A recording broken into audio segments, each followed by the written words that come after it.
What's going on, everyone? I am just a typical, average American here today to react to a very disturbing sounding story that I hadn't heard about, actually, which happened to a British citizen who she had traveled here to the United States. And it says, the headline reads, "Don't go to the US, not with Trump in charge," says the UK tourist with a valid visa detained by ICE for 6 weeks.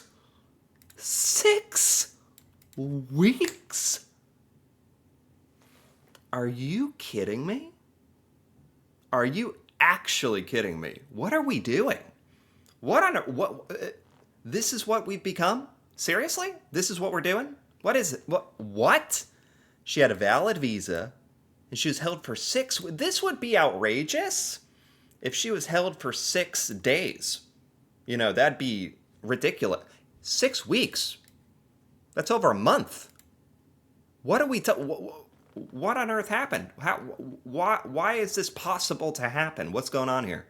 We used to take some kind of pride in the United States here for certainly for a proper judicial process, not man, just thinking about this is where we're at. We're detaining and imprisoning people who, what, she just wanted to travel here to the US? This is the kind of person we should be encouraging to come here. She had the valid visa and we're locking her up for 6 weeks?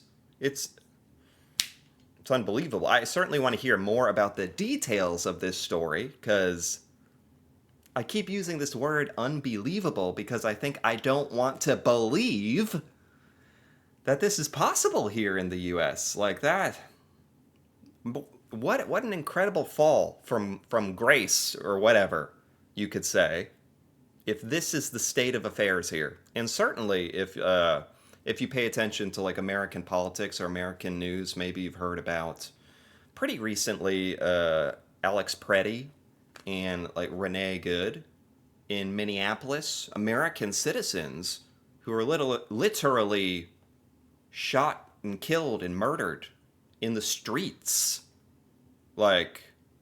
That's the state of affairs right now. It's pretty, I think a lot of Americans are finally maybe it's a little sad it's taken this long, but certainly with stuff like American citizens getting, that woman driving her car was shot in the head. Anyway, I could go on and on about that, but now to read this, I didn't even know about this happening to this British tourist. Karen Newton was here in America on the trip of a lifetime. Oh man. When she was shackled, transported, and held for weeks on end? With tourism to the US under increasing strain, she says, if it can happen to me, it can happen to anyone. Oh my God. Yeah, I hadn't heard about her story. And yes, but I have heard that many people around the world aren't very excited to travel here to the United States right now. Tourism is way down to the US, and I can't really blame you. As unfortunate as it is, you have to admit, even as an American, I have to admit, I can't really blame you when I read stuff like this. And certainly with what happened to Alex Preddy and Renee Good, getting shot and killed. So this is her. Her name is Karen Newton. Look at, what are we doing? Look at her. She just looks like a sweet, lady. This could be your mom or something. Admittedly, I don't know her. You can only base so much off of a photograph, but let's be real here. This is who we're going after? What are we doing? Are you kidding me? This is who we're using our resources on. This is who we're locking up. This is our target. This is going to make America great. Locking her up. This woman. Just look at her. Are you kidding me? It says, I'm not a dangerous criminal. I don't even have parking tickets. She doesn't even have parking. What are we doing?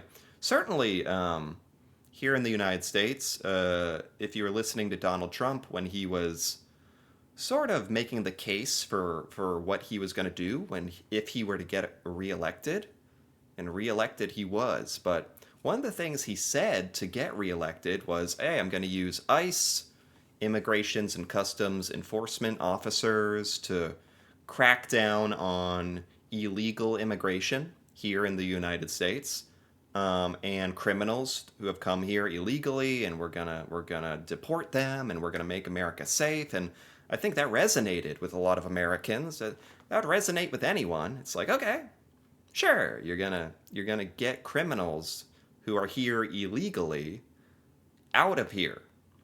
Good. That seems good. That's not at all what has happened. I mean, I guess to some extent that's happened, I guess, but at what cost? Like, American citizens are dead. Like, women like this from the UK, just trying to travel here and have a good experience, are getting locked up for weeks. Like, who knows? God knows what kind of trauma she experienced. Like, what? So it's a far cry. A far, far, far cry from what was promised. So, let's see what really happened here. When Karen Newton left her home in late July 2025. So this was a while ago. I can't believe this wasn't bigger news here in the US.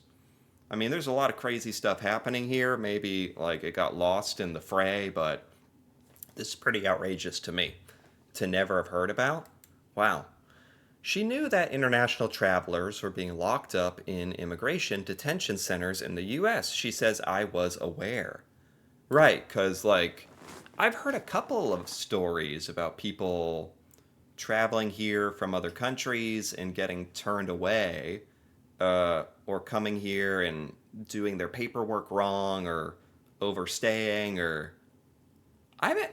and getting turned away, and being more critical than we used to be. But this just straight up sounds like she did everything right and got locked up anyway. Is that right? Is that correct? She was aware of the circumstances here, though, but I never thought it would have any impact on my holiday. Karen, 65, had a British passport and a tourist visa. Perfect. She hadn't been abroad for 8 years, and she was keen for some guaranteed sun. I really just wanted to get away from the house. This is so sad. Because this is literally who the United States should be encouraging to come travel here. I mean, on so many levels, this is so twisted. She and her husband Bill, 66, had an ambitious itinerary that would take them through California, Nevada, Wyoming, Montana, then to Canada for 2 months. Las Vegas wasn't to Karen's taste. It's too commercialized. They went to Yellowstone. They saw some bison, having a good time. The dream holiday. But it ended abruptly on Friday, 26th of September, as Karen and Bill were trying to leave the United States. So you're trying to leave? So they've come here. They were allowed entry, which is basically us saying, you're good. Like, that's another thing. If they came here legally and were allowed entry, how are we getting upset when you leave? Let's see. When they crossed the border to exit the US, Canadian officials told them they didn't have the correct paperwork to bring the car with them. Oh boy. Okay. So they want to bring their car into Canada. They're traveling from the US to Canada by car, and maybe they must have rented the car in the United States, but they don't have the paperwork to travel to Canada in the car. They were turned back to Montana, to the American side. And it was then to US Border Control officials Bill's U.S. visa had expired. Karen's had not. So this is, oh my God. Wait, so this is her husband? But then how does Karen end up in locked up for 6 weeks? You know, Bill, maybe you're a sweet guy, but it's unfortunate that your travel visa, the U.S. travel visa, expired. That is a mistake. But here's the thing: even if your visa expires, even if you make a mistake, you shouldn't be locked up in the middle of nowhere in the U.S. for weeks. You should be put on a plane home, right? Just, that's the other thing about this. Even if people make mistakes like this, very innocent mistakes about traveling and leisure and tourism, and that doesn't make you like some horrible criminal. It's just you're just a person who made an error on their visa. Or it's like not the end of the world. Why do we have to treat you like you're a criminal? That you have to go to Guantanamo Bay or whatever. Well, why not just send them home? Like, doesn't seem that complicated. She said, I'm worried. She says, I'm worried for him. I thought, well, at least I'm here to support him. Yeah, because this is like the nightmare scenario where you've heard stories maybe like this is how it begins. The United States flags you for not having your visa correct or whatever, and then it spirals from there. At least for some people. She didn't know it at the time, but it was the beginning of an ordeal that would see Karen handcuffed, shackled, sleeping on the floor of a locked cell. She is 65 years old. Then she's driven 12 hours through the night to an ICE detention center. She was incarcerated for a total of 6 weeks, even though she had been traveling with a valid visa. If this had happened to her husband, that'd be outrageous. Beyond outrageous. This is happening to Karen, the wife, who still has the valid visa. Why is this happening to her? What? Is this a mistake? I don't know what's worse. If this is a mistake, it's unforgivable. If this is on purpose, it's unforgivable. Probably worse, though.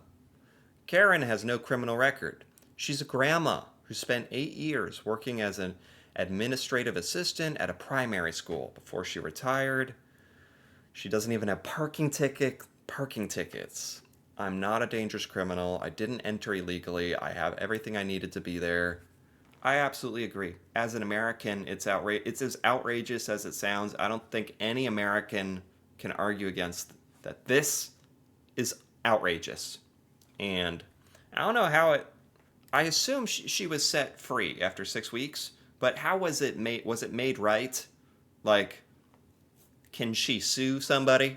I mean, that's what any American would try to do. Just sue people, like get money for your pain and suffering. Or, like, I know that doesn't make up for just the gross incompetence that's going on, but I suppose it would be something for Karen. So why did ICE detain her and keep her locked up for so long? Yeah, why? A possible answer began to emerge over the weeks that she was incarcerated, as Karen got to know the guards at the Northwest ICE Processing Center where she was held. She was there for so long, she got to know the guards. You can't make this up. She kept hearing the same thing. ICE officers are paid a bonus every time they detain somebody? What? ICE officers are paid extra money every time they detain somebody? Is that true? Because I hadn't heard about that. This is sick. Like, I'm trying to process all this. This is, and certainly a big part is that it's the fact that it's happening in my home, my country, where we are like, or we used to be very proud that we are not like this, that we're not the bad guy. But look at literally what's going on here. I think a lot more Americans need to hear this kind of story. The individual ICE agents get money per head that they detain. The guards told me that, Karen said. Oh my God. Um, it's no secret Trump has been pouring money into ICE. Within days of his second inauguration, he went on a big detainment thing. This is about a German tourist. What happened to Karen? Oh, okay, here we go. I met with Karen in her home on a quiet road in Hertfordshire. She sits in the corner of her sofa next to a magnifying glass and a trolley that holds a sewing box. This is who we're locking up, by the way. Very, very dangerous. Very, very dangerous criminal in America. Yes, very bad. Everything else she needs for her cross stitch. The walls of her home are adorned with embroidery and frames and okay. Um, she said it was scary. You have no way of knowing what's going to happen. It got darker and darker. When they returned back from Canada, the U.S. Border Control agents saw that Bill's visa had expired. Okay, that's unfortunately what started this whole thing, basically, or perhaps that they didn't get the right paperwork for their car.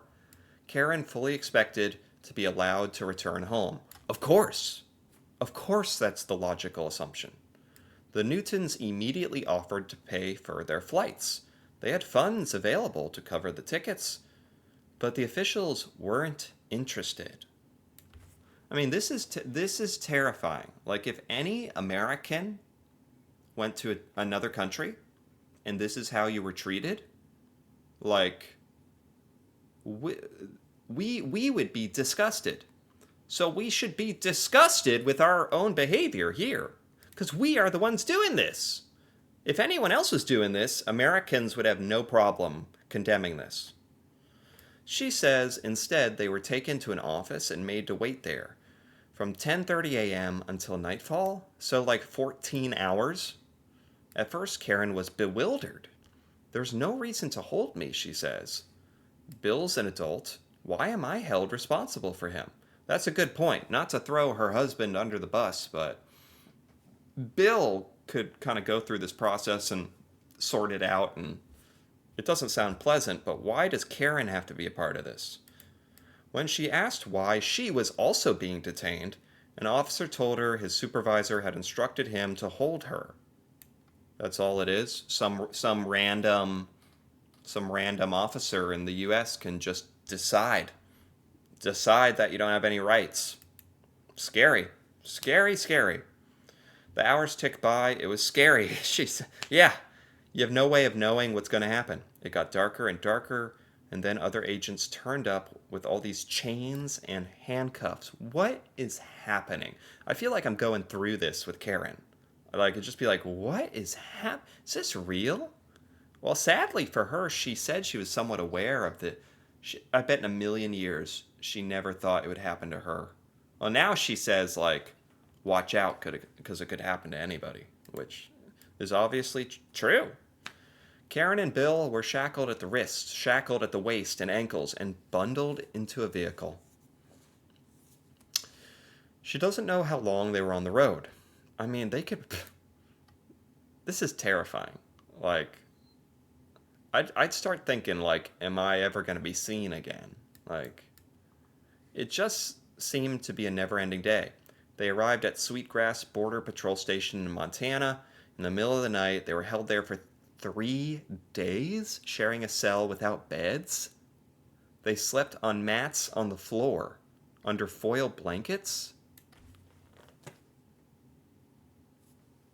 This needs to be such bigger news in the U.S., I swear. This needs to be such bigger news. This story is so eye-opening to, like, what's really happening in these places, these ICE centers, these detainment centers, that most Americans don't really bother to hear about what we're doing to people. Because it's not us. As long as it's not us, we don't care. But I care. It was very nervous and frightening the whole time. And I was chilled to the bone. I couldn't warm up. Why do they have to be... She already seems to be wrongfully detained. And I don't know if she could have, like, requested a lawyer or what she could have done. But on top of all this madness, why do they have to be cold? right? Like why they got to be like frozen without a bed, like in a cell for three? Why does it take 3 days to process it? Why? Just why? Why the inhumane treatment on top of the gross negligence of the whole situation? They were interviewed separately. Karen was not offered a lawyer. She wasn't entitled to one, she says, because she had been detained rather than arrested. She wasn't entitled to one? I want, that just seems wrong. Like, I feel like you're always entitled to a lawyer in the United States. I'm sure they probably told her she wasn't. She didn't think she needed one anyway. I thought when they listen to me, they will come to their senses. Oh, God. You, you would hope, but they are going to let me go. I thought they might escort me to the airport and put us on a plane. Hopefully, both of us, but that didn't happen. Bill had been working with the United States with a valid work permit, but did not have a green card. Fed up with the appeals process, he had decided to leave and retire back in the UK. Okay, Bill had been working in the United States on a work permit, but then went back to the UK to retire. He's British. Karen was told that she was guilty by association? What? That just sounds made up. And that she had broken the terms of her valid B2 tourist visa by helping her husband pack for the trip. What? This just literally sounds like they're making stuff up. I'm not kidding. It went from crazy to ridiculous. It felt like they just wanted an excuse to detain me. I agree. I'm 100% with Karen here. I agree. That just sounds like they're making stuff up to detain you. And when you're in that situation, you basically feel like you're at their mercy, right? Because you're like in the middle of nowhere, surrounded by just you're like, because your instinct is like, oh, I'll just talk to the police or the government, and they'll do the right thing. Well, that's who they're talking to, and they're not doing the right thing. There was a way to make things easier, the agent said. Bill and Karen could volunteer for self-removal. Last May, the White House announced Project Homecoming, a scheme where so-called illegal aliens could opt for self-deportation. This is not like what they need to be.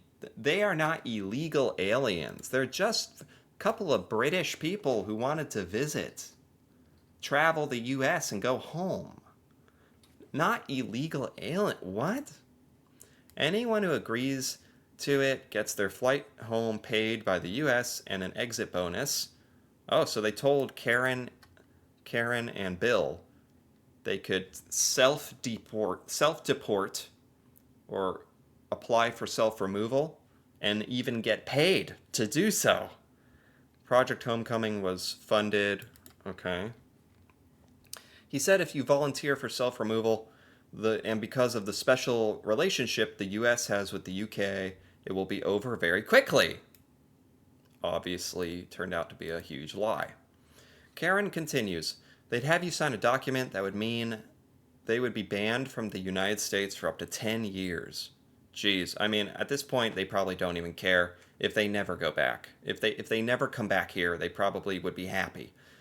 And waive their right to go before a judge. Ooh. Waive their right to go before a judge. That's terrifying. If they choose not to and wait for their day in court, they would be prolonging the ordeal. I wonder how long that would have taken. I said to him, I'm on holiday. I just want to go home. I would take the shortest route, whatever it is, which he said was volunteering for self-removal.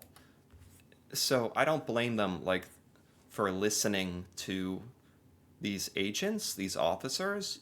They trusted them in good faith, that they were giving them correct advice. It just makes me think that people in our government are twisted and sick and trying to get bonuses for locking people up who are innocent. And to say it's disturbing is an understatement. It's beyond disturbing. So they signed it. Karen had no way of knowing that she was only on day 3 of what would turn out to be 42 days in detention. 42, 6 weeks. That's a long, long time. The Newtons were transferred into shackles once again. A border control SUV drove them from Sweetgrass to Spokane in Washington state, where they waited for an hour before being put on what Karen calls a prison van, taken to the Northwest Ice Processing Center in Tacoma. So they're being... It's crazy. As an American citizen, I have to say, on top of just the miscarriage of justice that's going on here, why are we spending all of our money, resources, taxpayer dollars on innocent people, driving innocent people around the country to 7 different centers, processing them for weeks on end? Obviously, this is a huge waste of resources on top of being inhumane. It's called a detention facility, but it's really a prison, she says. Yeah, I've heard that term before, detention facility, where ICE takes people while they wait out all this processing time and paperwork but detention facility is that gives it too much credit. It's like a prison. Locking doors, guards everywhere, cells, everything clamped to the floor. It's how I imagine a prison to be. Prison would actually be better, because if you're in prison, you get a sentence. They tell you how long you're going to be there. What a horrifying quote. And again, there's something just worse and worse about this. It's bad no matter who you are, but the fact that this is like a 65-year-old woman and her 66-year-old husband, and they're just here in their retirement traveling, there's something tragic, even more tragic about that they're in this situation. It's terrifying, yet they don't tell you how long you're going to be in this detention center. Karen was given a gray sweatshirt and jogging bottoms to wear, and issued with an ID card and wristband. She didn't allow herself to be afraid. I didn't want to give it headspace. I was in disbelief, incredulous that this could happen. It's a good mindset. Obviously a very strong woman, trying to keep her, sanity and optimism with... No, I don't think many people could. In the early hours of the morning, she was separated from Bill and taken to a woman's unit. That's horrifying. So taken away, separated from her husband, to the woman's unit, a vast room filled with bunk beds, metal picnic tables. The guard on duty asked if she was able to climb a ladder to get to a top bunk, and she said she wasn't able. I can't do heights. I'm in my 60s. It's not something I want to do. The guard told Karen sharply that she was fed up with this crap and led Karen to a cell. So the guard was annoyed that Karen had physical limitations in her old age. She was mad at Karen for that. She led Karen to a cell on the mezzanine level where an inmate was occupying the lower bunk. The guard said, "Your choice is either the top bunk or the floor." So I set myself up on the floor, and that's where I stayed for the next month. There's so much going on that's so horrifying. So many people that should be fired, so many things that should be looked into, so many things wrong. And it just feels like, what can you do? And at the end of the day, this is like the US government, and I'm sure they're well aware of what's going on. And nobody cares. They seem to encourage this. And just on an added level, this guard needs to be reprimanded and probably fired. Karen had pain in her hips and back from sleeping on a thin mattress, no kidding, on the floor, constipation because she was afraid of going to the toilet in a public place. Her cellmate, Maria, didn't speak English, but they did get along. Maria was an older woman, and Karen felt safe with her. That's good. After a month, Maria asked to be transferred to a cell on the ground floor because her knees couldn't handle the stairs up to the mezzanine level. So Karen eventually got to take over the bottom bunk. Time passed slowly at Tacoma, but Karen says she lost all sense of time. From her cell, she was unable to see one small clock affixed above the guard's desk. The unit had no windows. The lights were always on. This is like the conditions you would keep someone in to like torture them in a way. What are we do? This is just this is sickening. And this really is not getting any attention in the United, like we have a lot of issues happening in the United States, and this is just such a huge one that I've really not heard anyone talking about at all. So it was difficult to tell night from day. Once Karen woke up and went to make herself a cup of tea. She sat on one of the metal tables to drink it, and one of the other inmates asked if she was having trouble sleeping. I said I slept all night, and she smiled and said, "What time of day do you think it is?" The clock on the wall said 11:30. Karen had assumed it was 11:30 in the morning. I thought I'd had a night's sleep, and I hadn't. I must have been in bed for only 3 hours. So she's losing all sense of time and chronology, yeah, and seemingly hasn't seen her husband in weeks either, and nobody's telling her how long this will last. And what a terrifying situation. What a strong woman to make it through this. Karen tried to keep herself busy with jigsaw puzzles and books. Oh, that's the one nice thing they do. Give you jigsaw puzzles. She kept to herself most of the time. A lot of others didn't speak English, but those who did shared traumatic stories of being separated from their children, agonizing details of delays in their legal fight to stay in the country. Some have been living. Okay, so this is talking about other people who are detained there for all sorts of reasons. While at the Northwest Detention Center, this detention center is an ICE facility, but it is run by GEO, a private company.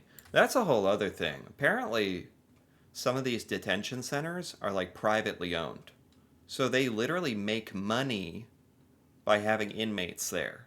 They're privately owned little businesses, professional prisons or detainment centers. They're not like government funded, which is something horrifying all on its own, that is a thing. Aside from her experience with the first guard, who was rude, Karen says the staff was nice enough. None of them could understand why she was there. One said to me, "You need to find a pro bono lawyer and sue." That's what I would say too. Another guard turned out to be British. I had several conversations with her. Whoa! She said, "I can understand them holding your husband, but I don't understand why they would hold you. For money. Apparently, they get money per person who's detained. Is that all it boils down to? Greed? Maybe." They made up that she was an accomplice to him. They made up that reason to keep her there. It was during these conversations that Karen was told repeatedly that ICE agents are paid a bonus every time they detain someone, right? I was told this by multiple sources. There's all this incentive in the world to find a reason, any reason, to not let someone go. Unbelievable. That's horrifying and something I didn't know. When I contacted ICE to see if they could confirm or deny whether officers are paid a bonus for every person they detain, a spokesperson said, "Bonuses for ICE officers are not based on arrest or detention numbers. Pay and bonuses for ICE officers are administered in accordance with Office of Personnel Management Policy. ICE officers risk their own safety day in and day out." Because they took an oath to enforce the... Oh, give me a break. After a couple of weeks, one of the guards asked Karen when she was going to see her husband. Okay, so when this news outlet contacted ICE for a statement, they kind of denied that they get paid, but kind of didn't. They basically said, we get to decide based on our personal policy who gets paid what. So to me, that I see no reason why Karen would lie about this either. Until then, she had no idea that she was entitled to see her husband. Until one of the guards had asked if she wants to see her husband. She just hasn't been seeing her husband for weeks for no reason. It's amazing how this just gets worse and worse and goes on and on and on.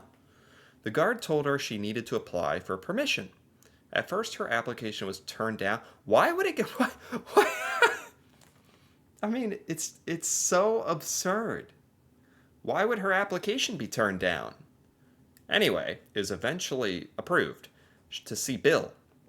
It was bittersweet. It was nice to see he was okay, but her voice trails off. It brought it more home. It was a slap in the face. You're in a prison, and now you have to go back to your unit after seeing him. Karen had messaged their son Scott when they were initially held at the border. We have been unavoidably detained, she texted. I will let you know when I'm home. But her phone was taken away from her. It was several weeks before she rang him from the detention center. Why did it take her so long? It was humiliating. Her eyes fall. I was ashamed to be locked up. Well, it's not her fault. The U.S. government literally, purposefully, willingly tricked her, lied to her, seems like illegally detained her. What a horrifying story, truly. But thank God there's people like her, like out here, telling their story. Otherwise, I would have had no idea about this. When she finally called her son Scott, he was angry for her not having rung sooner. He had been worried ever since the first day. He had contacted the UK Foreign Office, who eventually told him there was no way his parents could be released while the federal government shutdown was on. Oh my God, this was during the government shutdown. It ran from 1 October to 12 November. Karen knew this couldn't be true. She saw people leaving the detention center every day. Oh, as a matter of fact, 56,000 people were deported during the shutdown. So that wasn't true. Both Karen and Bill separately tried to contact the British consulate. After weeks of effort, Karen managed to speak to someone, but the consular official told her they couldn't interfere. She said she'd look into it, but we never heard from her again. They were absolutely terrible. Every week, ICE agents would visit the unit to update inmates about any developments on their case, and they tell them they were going to leave when they were going to leave the detention center. Their stock answers was 2 weeks or soon. 1 week, ICE didn't turn up at all to give an update. Karen began to feel hopeless. I was talking to others and thinking maybe I should have gone the route of asking to see a judge. I was thinking, did I do the wrong thing? Perhaps, but it's like, how the hell are you supposed to know? You can't blame her. Plus, she had that one officer literally promising to her that this would be the fastest route home to do this self-deportation thing. What an incredible lie. What a... Some of these people, man, who lied to her, man. And then out of the blue, on Thursday, the 6th of November, when the guards were doing a head count and inmates were supposed to be locked in their cells, Karen's door suddenly opened. I thought it was some sort of glitch. She peeked out of her cell and saw a guard, who informed her that she was being released. Hallelujah! And handed her a bag for her to return her used bedding. She was taken away from the unit to the intake area of the detention center, given her own clothes. It was here she was told Bill was being released too. Such a huge relief, but Karen would spend several more hours locked in a cell without him before they were reunited. Handcuffed, shackled, again, shuffled outside, driven to the airport. Why was she released? Why does it take 6 weeks and then they just say, okay, we're driving you to the airport to go home? Why wouldn't they have? They obviously could have done that the first day. Got them on a plane home. This just seems to be some kind of big, willingful scheme? I don't know how else to put it. To make money on people's suffering or vulnerability, or is that all it is? Karen arrived home in Hertfordshire to find her car battery flat and her houseplants dead, failing to pay 2 months' worth of bills. Credit score had been affected. Mounds of posts, 6 weeks' worth of emails. Their luggage, which was confiscated, was never returned. Every so often, I think of something else in my suitcase that I'm never going to see again. She made a claim on her travel insurance to see if they are prepared to cover the costs of the possessions they lost, but Karen has become grateful for little things. It's just lovely to be in my own bed. This is so sad. She sighs. One day Bill commented on the poor weather, and I said, "Yes, but you know what? We can go out in it if we want. We're free. You only really appreciate your freedom when you've had it taken away." Did they ever say why she was released, why she was detained, why it took 6 weeks? Trump entered his. This is just about Trump. It's expensive to detain people. This is about Rebecca Burke, a British graphic artist who was detained. No, that's it. Sounds like they never really got an answer to why she was detained, why it took so long, why after 6 weeks they were released. And at this point, they're free, they're home, and they probably don't. I'm sure they'd like to know, but it's like after that ordeal, they're just great. Like she said, she's just grateful to be free. Well, as an American, this is like one of the most disappointing, terrifying, god-awful things I've ever read. But I think it's really, really important for Americans to know about what we're doing. Because like I said, a lot of Americans think of us as the good guys. If you read this story, that would certainly open a lot of people's eyes. So, oh my God. Yeah, I'm going to be thinking about this for a while.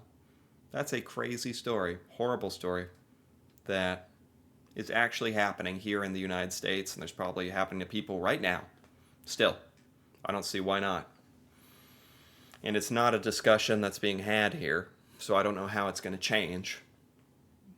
But I suppose just knowing about it and talking about it is sort of the first step. So, yeah. Anyway, if you enjoyed this, well, I don't think anybody enjoyed this story, but anyway, you know what I mean. Feel free to give this video a like or leave a comment with your thoughts on this crazy story, real story of a British tourist just trying to travel to the United States, getting locked up for 6 weeks. Feel free to leave a comment about that. And if you're interested in more videos like this, me reacting to British things that I've never seen before, feel free to subscribe for more. And until then, thanks for watching, and see you next time.